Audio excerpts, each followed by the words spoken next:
ধরুন আপনার স্বামী বা আপনার প্রিয়জন, বাবা মাও হতে পারেন, আপনার প্রিয়জন আপনাকে অনেক কিছু খাবার জিনিস কিনে এনে দিয়েছেন, আর আপনি খাবার সময় সেগুলো নিজে খেয়ে ফেললেন, আর সেই প্রিয়জন যিনি দিয়েছেন আপনাকে সেগুলো তাকে না দিয়ে আপনি নিজে খেয়ে ফেললেন, অন্যদের দিলেন।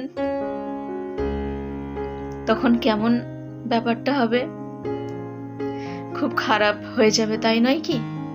যিনি আপনাকে সবকিছু এনে দিলেন, তাকে না দিয়ে আপনি নিজে খেয়ে ফেললেন, অন্যদের দিয়ে দিলেন, তাকে তো একটু দিতে হয়। তো ভগবান শ্রীকৃষ্ণ তিনিও আমাদের সব কিছু দিয়েছেন, সবকিছু তাঁরই।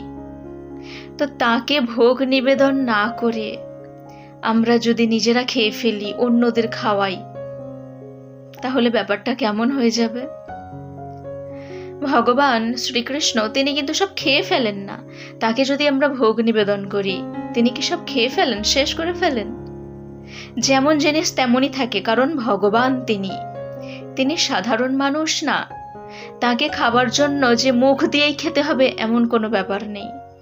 ভগবান তিনি দৃষ্টি দ্বারাই সবকিছু গ্রহণ করে নেন, তাই তিনি ভগবান।